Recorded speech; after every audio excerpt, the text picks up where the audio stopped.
The Red Berets gathering at the Khayelitsha Rugby Stadium today for the party's birthday, where thousands of supporters expected to fill the venue. This comes as the economic freedom fighters celebrate the party's 12th anniversary. Let's get more of that action. We cross to SABC News reporter Abra Barbier once again. Abra, good morning. We obviously seeing 12 years later, the EFF still fighting. Question is, will it ever govern? Of course, let's look at the leadership succession plan and some of the highlights over the past 12 years.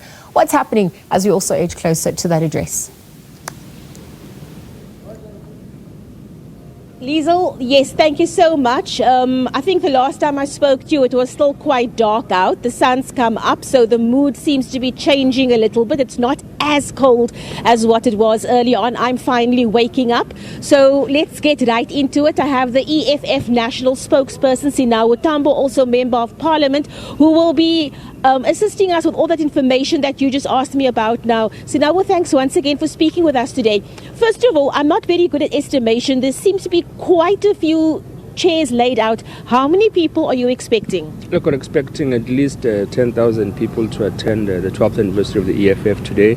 And as you can see, we've spared no expense. Parliament could take notes from us on how to build a structure with integrity and a dome that is going to be sustainable and not be shaken by the wind.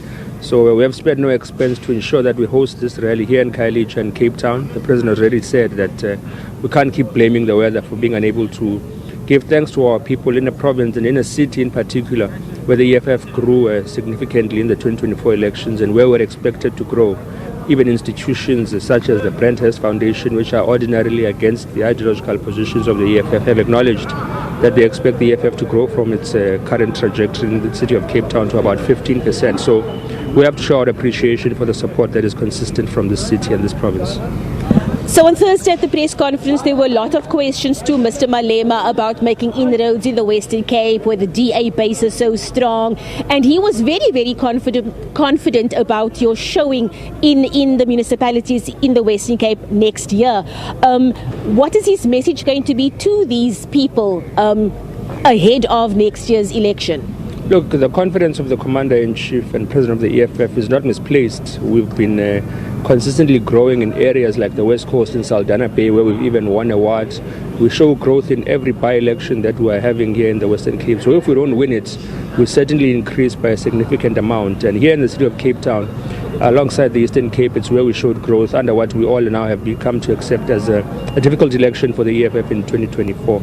So we expect a good showing here today. We expect that the people of the Western Cape will appreciate the lengths and breadths that the EFF has gone to ensure that we host this anniversary. I mean, it's been 12 years and this is the only province where we haven't had a celebration of this nature, and there was no excuse left. So we expect the president to speak to a lot of the issues affecting our people. We know crime is rough in the Cape Flats, rough here in Khayelitsha as well. We know the service delivery challenges that are here compared to areas that are more astute, like your Sea Point, your Constantia, your Rondebosch.